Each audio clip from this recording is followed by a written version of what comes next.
Oh, come on! How's it going, everybody? This is Ed here from the Broken Controller Club, and as is per usual, you're going to get a no BS review. I always call them as I see them, and that is for you, club members, to use when you make your decisions on whether to buy these games or not. So while Grasshopper has made some choices that I didn't really like, No More Heroes 3 is still a great time for fans of the series, and for anybody who wants to sit down with a game and have fun and a few good laughs along the way to a very satisfying conclusion. So if you're unfamiliar with No More Heroes 3, it's about a guy named Travis Touchdown, an otaku assassin who spends each game climbing the ranks of the best assassins to get to the top. There's various twists and surprises in each story to keep things interesting, and Travis himself has a love for video games and anime that make him instantly endearing among gamers. There's also plenty of juvenile humor in this that honestly at 40 years old, I still laugh at and appreciate, especially in this age of Twitter Puritans and beloved franchises being rebooted or rewritten into social justice-minded woke nightmares. This third numbered game in the series is no exception to this, as it starts with what looks like an homage to classic anime, E.T., and for me personally, a callback to A Boy and His Blob, where a boy named Damon discovers a cute alien named Fu has crash-landed on Earth. They become best friends, and eventually Fu leaves to go back to his home planet. Fast forward 20 years, and Damon's an adult and runs a mega corporation, and Fu comes back, also an adult, and apparently a giant bent on conquering the planet, and he wants Damon to help him. Travis, looking like someone who only leaves his apartment to buy cigarettes and Easy Mac from the corner store, wakes up to see his city of Santa Destroy getting invaded and springs back into action. The gang is back as Travis has his wife Sylvia and assassins Shinobu and Bad Girl helping out, though unfortunately those two in particular get sidelined for most of the game a couple hours in. This was the first real problem I noticed with the game, is that the characters are kind of wasted, and I wanted to see more of them. When they do step in, it's really great, especially in the final boss fight and ending, but the vast majority of the game, you don't really see them. In another strange twist, Dr. Naomi isn't really there either, and for some reason this time around is a talking tree in her lab that you'll frequently visit. You can't make this stuff up. I mean, the writers did, but I can't. Anyways, having been brought out of his self-exile, Travis is back to getting set up by Sylvia to take on each of the galaxy's top 10 assassins, or as Fu refers to them as quote-unquote superheroes, and this is where the game will instantly become familiar to anybody who's played 1 or 2, though there's some design changes that I didn't really care for. But before I get to that, I want to point out the good, because there's a lot of it. First, this game is funny as hell. The references and callbacks to various video games and anime are so much fun to watch, and the introductions to boss fights are as great as ever.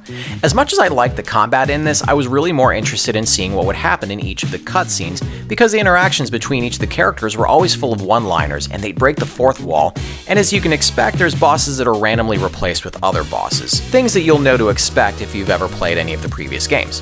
The story is told in an episodic format, and after each boss fight you'll get end credits and then an introduction to a new episode. The graphics are solid, and this is the best the series has ever looked. That said, don't go into this expecting 4K graphics or anything like that. Pretty much every Suda51 and Grasshopper game has valued style over visuals, but Travis and the gang look great regardless. Voice acting is excellent as always, with Travis switching off between his snark and insane screaming and swearing, and the rest of the cast sounds great also, but at least for me, the real star in the sound department is the soundtrack this time around. I really like the music this time with the mixture of usual pop and rock tracks, but they mix it up with a little jazzier sounding music as well, and it all works really great together. The combat is the runner-up to the style and humor of the game, and it feels faster and smoother than it has in the past, and there's new additions to how you kill everybody that make it fun to play and watch. All your old tools are back, like the perfect dodge and grappling enemies to body slam them, but you've also got a Joy-Con inspired tool called the Death Glove now. That gives you access to 4 new powers, like being able to slow time, use an area effect ability, and a kind of force push ability, and your most useful one, which is a death kick. Each is on a recharge timer, and you'll get used to using them in each fight, and the cooldown is short enough that the game wants you to use them.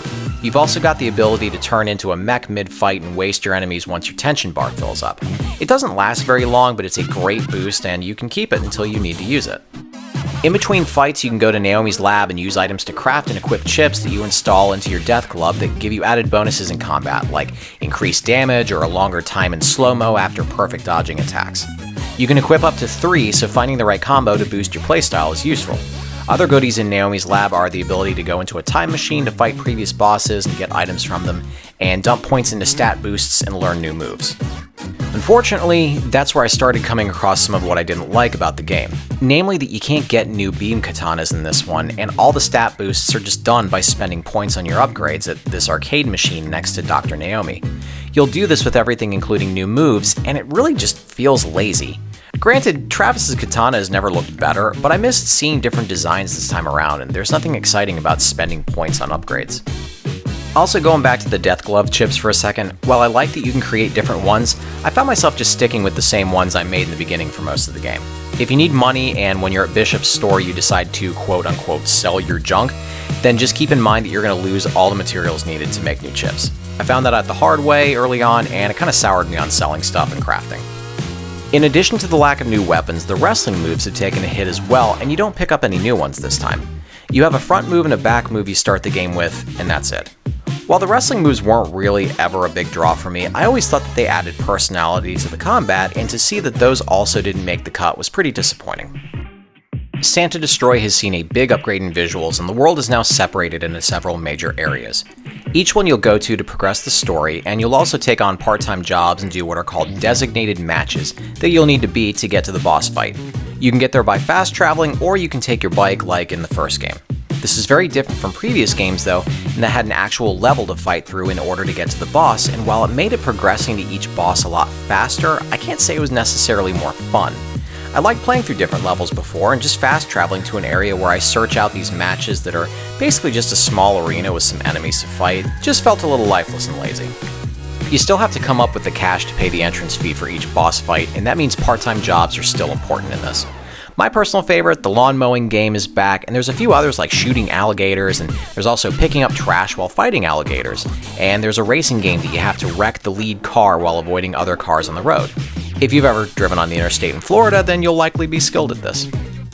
There's also collectibles that net you cash, like finding scorpions and collectible cards for a game called Deathman, and you can find Jean's kittens and plant trees.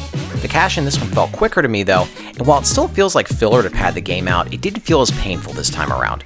And as a side note, the assassination missions are not in this, which I really used to enjoy. That was kind of disappointing. Another point I wanted to make about the world in this is that while it's great to either bike around or fast travel to different parts of it and see everything, the whole game felt really barren and empty. You'll occasionally see someone walking around, but mostly the only people you see are standing near landmarks like toilets you can save at or the sushi chef you buy buffs and health stat boosts from. The last thing I want to touch on are the boss fights themselves, which are a lot of fun. In addition to doing your normal combat for fights, they switch things up a few times as well, like having you compete in musical chairs or doing a hilarious JRPG battle. And usually every fight has the game's standard combat in some way, but it was nice to see things get mixed up a bit. So at the time of this review, No More Heroes 3 is sitting around a 75 on Metacritic, and I think that's a fairly accurate score. GameSpot and IGN came in the lowest at a 4 and a 6 respectively, but then that's not really surprising considering they hired joyless Pee-wee League political commentators, not people who actually enjoy video games. The game is really fun, the story cutscenes and interactions between characters are really well written and hilarious, and the combat is great.